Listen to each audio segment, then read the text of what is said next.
Hello everyone, welcome back to MA learning academy. मैं आप सभी का स्वागत करती हूं और आज हम एमए एजुकेशन के सेमेस्टर फर्स्ट के पेपर सेकंड के चैप्टर 1 के बारे में बात करेंगे। चैप्टर 1 है शिक्षा के समाज शास्त्र का अर्थ और कार्यक्षेत्र, meaning and scope of sociology of education. इसके हम very most important questions answers देखेंगे।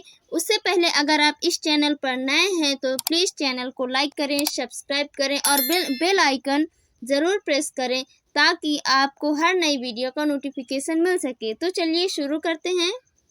पहला क्वेश्चन देख लेते हैं। पहला क्वेश्चन है हमारा, शिक्षा के समाजशास्त्र का अर्थ, परिभाषाएं और कार्यक्षेत्र बताइए। देखिए ये क्वेश्चन लॉन्ग है, लेकिन अगर देखा जाए तो इस क्वेश्चन में 3 शॉर्ट आंसर हैं। जैसे कि क्वेश्चन आ सकता है कि शिक्षा के समाजशास्त्र का अर्थ बताइए, इसका परिभाषा पूछ सकता है और इसके कार्यक्षेत्र। तो इन तीनों आंसर्स का हम एक ही क्वेश्चन के आंसर में देख लेते हैं।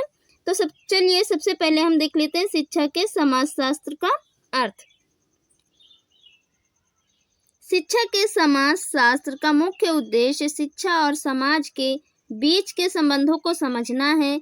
यह शाखा समाजशास्त्र का एक विशेष अंग है जो यह अध्ययन करती है कि शिक्षा किस प्रकार समाज के विभिन्न पहलुओं जैसे संस्कृति, राजनीति, सामाजिक संरचना, आर्थिक स्थिति और जातीयता पर प्रभाव डालती है और इनसे प्रभावित होती है। शिक्षा के समाजशास्त्र के माध्यम से यह देखा जाता है कि शिक्षा किस प्रकार समाज के विभिन्न वर्गों के लोगों को प्रभावित करती है और यह भी कि शिक्षा के माध्यम से समाज में क्या परिवर्तन आते हैं। यह अध्ययन करता है कि किस प्रकार शिक्षा सामाजिक असमानता को बढ़ावा दे सकती है और कैसे शिक्षा सामाजिक समरूपता और सामाजिक प्रगति को प्रोत्साहित कर सकती है। चलिए अब शिक्षा के समाजशास्त्र की परिभाषाएं देख लेते हैं। शिक्षा के समाजशास्त्र के बारे में विभिन्न समाजशास्त्रियों ने विभिन्न परिभाषाएं दी हैं। कुछ प्रमुख परिभाषाएं इस प्रकार हैं। चलिए पहली परिभाषा देख लेते हैं। एमिल दुर्खीम के अनुसार देख लेते हैं इन्होंने क्या परिभाषा दी है। शिक्षा का समाजशास्त्र शिक्षा की संस्थाओं और प्रक्रियाओं का समाजशास्त्रीय अध्ययन है। दूसरी परिभाषा है एंथनी गिडेंस के अनुसार शिक्षा का समाजशास्त्र सामाजिक संरचनाओं, प्रक्रियाओं और प्रभावों के संदर्भ में शिक्षा प्रणाली का अध्ययन है। तीसरी परिभाषा है आर.के. मोर्टन के अनुसार शिक्षा का समाजशास्त्र उन प्रक्रियाओं और संस्थाओं का अध्ययन है जो समाज में शिक्षा की भूमिकाओं और उसके प्रभाव को समझने के लिए किया जाता है। और चौथी परिभाषा है के डेविस के अनुसार शिक्षा का समाजशास्त्र सामाजिक प्रणाली के भीतर शिक्षा की स्थिति और उसकी प्रक्रियाओं के समाजशास्त्रीय अध्ययन को संदर्भित करता है। चलिए अब आगे देख लेते हैं शिक्षा के समाजशास्त्र के कार्यक्षेत्र। शिक्षा के समाजशास्त्र के कार्यक्षेत्र कौन कौन से हैं? शिक्षा के समाजशास्त्र का कार्यक्षेत्र बहुत विस्तृत है और यह विभिन्न समाजशास्त्रीय और शैक्षिक मुद्दों को कवर करता है। इसके कुछ प्रमुख कार्यक्षेत्र इस प्रकार हैं। पहला कार्यक्षेत्र है शिक्षा और सामाजिकरण, एजुकेशन एंड सोशलाइजेशन। शिक्षा एक महत्वपूर्ण साधन है जिसके माध्यम से व्यक्ति का समाजीकरण होता है। समाजीकरण के माध्यम से व्यक्ति को समाज की सांस्कृतिक और सामाजिक मूल्यों से अवगत कराया जाता है। शिक्षा के समाजशास्त्र में यह अध्ययन किया जाता है कि विद्यालय और शैक्षिक संस्थाएं किस प्रकार छात्रों को समाज के सदस्य के रूप में तैयार करती हैं। दूसरा कार्यक्षेत्र है शिक्षा और सामाजिक असमानता, एजुकेशन एंड सोशल इनइक्वालिटी। शिक्षा के समाजशास्त्र में यह देखा जाता है कि किस प्रकार शिक्षा समाज में मौजूद आर्थिक, जातीय और लिंग आधारित असमानताओं को बढ़ावा देती है। या कम करती है। यह विश्लेषण करता है कि कैसे उच्च और निम्न सामाजिक वर्गों के बच्चों के बीच शिक्षा की गुणवत्ता में अंतर होता है और यह कैसे उनके जीवन के अवसरों को प्रभावित करता है। शिक्षा के समाजशास्त्र का तीसरा कार्यक्षेत्र है शिक्षा और सामाजिक गतिशीलता, एजुकेशन एंड सोशल मोबिलिटी। शिक्षा के माध्यम से समाज के निचले वर्ग के लोग सामाजिक रूप से ऊपर उठ सकते हैं और शिक्षा के समाजशास्त्र में इस बात का अध्ययन किया जाता है कि शिक्षा किस प्रकार सामाजिक गतिशीलता को बढ़ावा देती है और समाज के विभिन्न वर्गों के बीच समानता को कैसे स्थापित करती है। नेक्स्ट कार्यक्षेत्र है शिक्षा और संस्कृति, एजुकेशन एंड कल्चर। शिक्षा के समाजशास्त्र का एक अन्य महत्वपूर्ण कार्यक्षेत्र यह है कि शिक्षा किस प्रकार सांस्कृतिक धारणाओं, परंपराओं और मूल्यों को स्थानांतरित करती है। शिक्षा संस्कृति को संरक्षण और प्रसार में महत्वपूर्ण भूमिका निभाती है। साथ ही यह भी देखती है कि शिक्षा किस प्रकार शिक्षा सांस्कृतिक परिवर्तन का कारण बनती है। पांचवा कार्यक्षेत्र है शिक्षा और सामाजिक नियंत्रण, एजुकेशन एंड सोशल कंट्रोल। शिक्षा समाज में सामाजिक नियंत्रण और अनुशासन स्थापित करने में भी मदद करती है। शिक्षा के माध्यम से बच्चों को नियम, अनुशासन और सामाजिक नियमों का पालन करने के लिए तैयार किया जाता है। शिक्षा के समाजशास्त्र में इस बात का ध्यान किया जाता है कि शिक्षा किस प्रकार समाज में कानून और व्यवस्था बनाए रखने में सहायता करती है। नंबर 6 कार्यक्षेत्र है शिक्षा और राजनीतिक प्रक्रिया, एजुकेशन एंड पॉलिटिकल प्रोसेस। शिक्षा राजनीतिक चेतना का विकास करती है और नागरिकों को उनके अधिकारों और कर्तव्यों के प्रति जागरूक करती है। शिक्षा के समाजशास्त्र में यह अध्ययन किया जाता है कि कैसे शिक्षा प्रणाली राजनीतिक विचारधाराओं को प्रसारित करने का साधन बनती है और समाज में राजनीतिक जागरूकता का निर्माण करती है। नेक्स्ट है शैक्षिक नीतियाँ और सुधार, एजुकेशनल पॉलिसीज एंड रिफॉर्म्स। शिक्षा के समाजशास्त्र में शैक्षिक नीतियों और सुधारों का अध्ययन किया जाता है कि वे समाज पर किस प्रकार का प्रभाव डालते हैं। इसमें यह भी देखा जाता है कि शैक्षिक सुधार कैसे समाज में सकारात्मक परिवर्तन लाने में मदद कर सकते हैं। चलिए अब आगे देख लेते हैं। अगला कार्यक्षेत्र है शिक्षा और रोजगार, एजुकेशन एंड एम्प्लॉयमेंट। शिक्षा व्यक्ति को रोजगार के अवसर प्रदान करने में मदद करती है। शिक्षा के समाजशास्त्र में यह अध्ययन किया जाता है कि शिक्षा किस प्रकार से रोजगार और व्यावसायिक विकास को प्रभावित करती है और समाज की आर्थिक संरचना में इसका क्या योगदान होता है।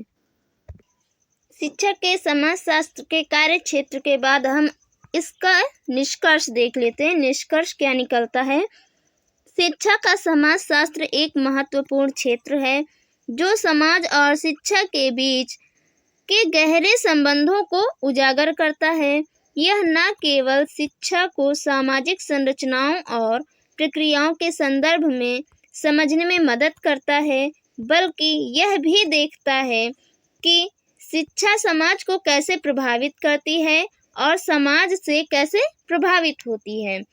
शिक्षा के समाजशास्त्र के अध्ययन से यह स्पष्ट होता है कि शिक्षा समाज के विकास, सामाजिक सुधार और सामाजिक स्थिरता में महत्वपूर्ण भूमिका निभाती है। नेक्स्ट क्वेश्चन है शिक्षा के समाजशास्त्र के उद्देश्यों का वर्णन कीजिए। ये देखिए यहाँ पे ये लॉन्ग क्वेश्चन है। ये क्वेश्चन आपको किसी भी रूप में पूछ सकता है, शॉर्ट आंसर में भी पूछ सकता है और वेरी शॉर्ट आंसर में भी पूछ सकता है। तो आप इसको किसी भी रूप में आंसर दे सकते हैं। तो चलिए देखते हैं। शिक्षा का समाज शास्त्र एक महत्वपूर्ण अध्ययन क्षेत्र है जिसका उद्देश्य समाज और शिक्षा के बीच के गहरे और बहुआयामी संबंधों को समझना है।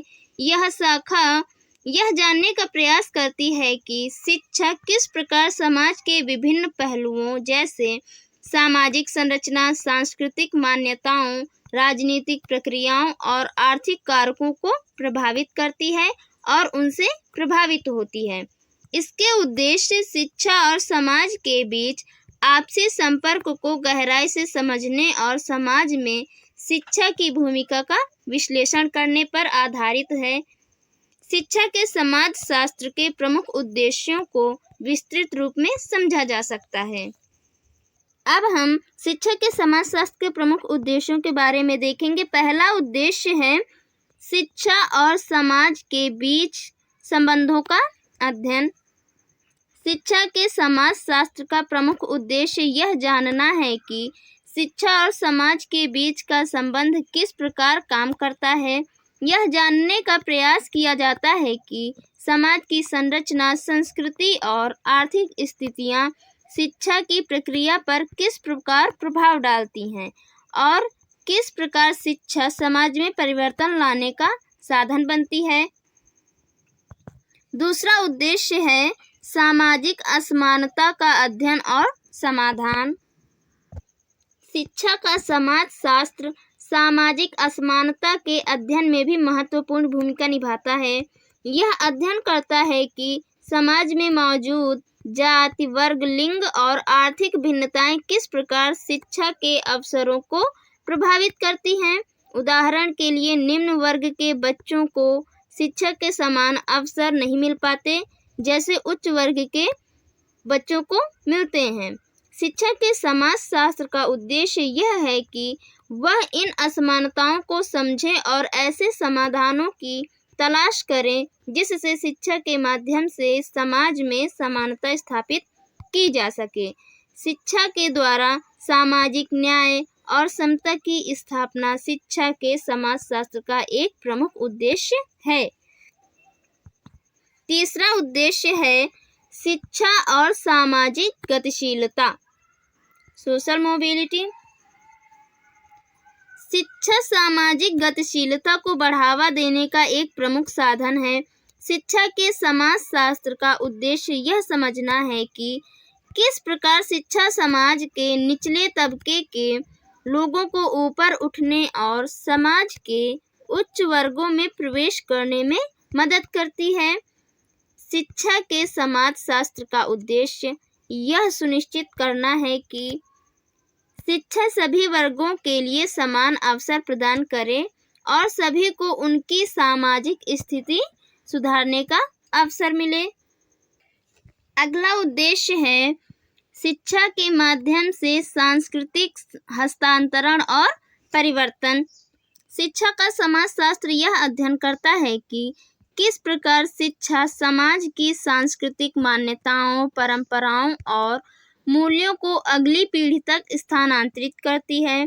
शिक्षा समाज के सांस्कृतिक धरोहर को संरक्षित करने और उसे विकसित करने में मदद करती है।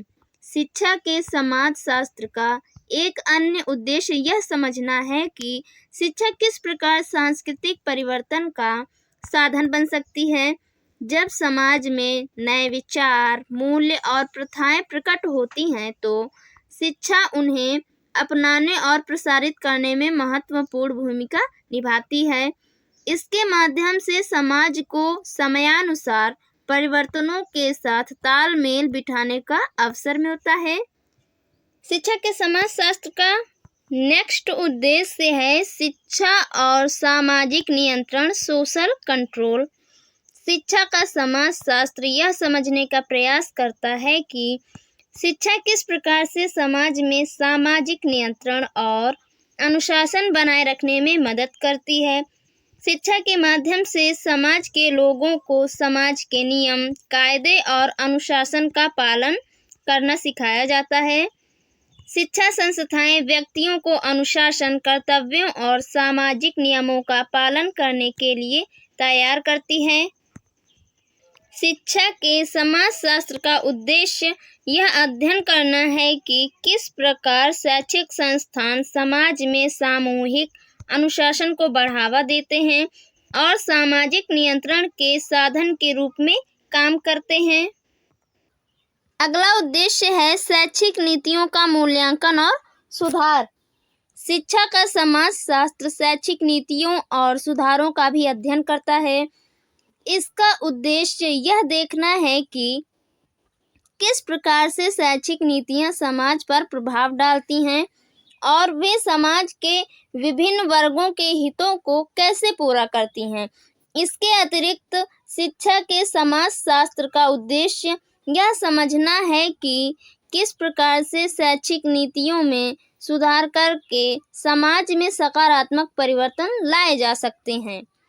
नीतिगत निर्णयों का समाज पर गहरा प्रभाव होता है और शिक्षा के समाजशास्त्र का उद्देश्य इन प्रभावों का अध्ययन करना और नीतियों में सुधार की सिफारिश करना है। नंबर 7 उद्देश्य है शिक्षा और रोजगार के बीच संबंध। चलिए देख लेते हैं कि शिक्षा और रोजगार के बीच का संबंध शिक्षा के उद्देश्य में क्या योगदान देता है। शिक्षा का समाजशास्त्र यह समझने का प्रयास करता है कि शिक्षा और रोजगार के बीच कैसा संबंध होता है। शिक्षा रोजगार के अवसरों और व्यावसायिक विकास का प्रमुख साधन है। उच्च शिक्षा प्राप्त लोग समाज में बेहतर रोजगार प्राप्त करते हैं और आर्थिक रूप से अधिक सक्षम होते हैं। शिक्षा के समाजशास्त्र का उद्देश्य यह है कि वह यह अध्ययन करे कि किस प्रकार शिक्षा रोजगार के अवसरों को प्रभावित करती है और समाज की आर्थिक संरचना में शिक्षा की क्या भूमिका है। इस अध्ययन से रोजगार नीतियों और शिक्षा प्रणाली में सुधार के सुझाव मिल सकते हैं। अब नेक्स्ट उद्देश्य देख लेते हैं शिक्षा और राजनीतिक जागरूकता का विकास। शिक्षा समाज में राजनीतिक जागरूकता और नागरिक चेतना का भी विकास करती है। शिक्षा का समाजशास्त्र यह अध्ययन करता है कि किस प्रकार से शिक्षा राजनीतिक प्रक्रियाओं को समझने में मदद करती है और नागरिकों को उनके अधिकारों और कर्तव्यों के प्रति जागरूक बनाती है। शिक्षा के समाजशास्त्र का उद्देश्य यह है कि वह यह देखे कि किस प्रकार से शिक्षा राजनीतिक चेतना विकसित करती है और किस प्रकार से शिक्षा के माध्यम से नागरिक समाज में सक्रिय भूमिका निभाते हैं। चलिए अब शिक्षा के समाजशास्त्र के उद्देश्य के बाद अब इसका निष्कर्ष देख लेते हैं। निष्कर्ष क्या निकलता है। शिक्षा के समाजशास्त्र के उद्देश्य समाज में शिक्षा की भूमिका को व्यापक दृष्टिकोण से समझने के लिए हैं। इसका उद्देश्य केवल शिक्षा के शैक्षिक प्रक्रियाओं तक सीमित नहीं है, बल्कि यह समाज के विभिन्न पहलुओं जैसे सामाजिक असमानता, सांस्कृतिक धरोहर, सामाजिक गतिशीलता, राजनीतिक चेतना और रोजगार पर शिक्षा के प्रभाव को भी समझने का प्रयास करता है।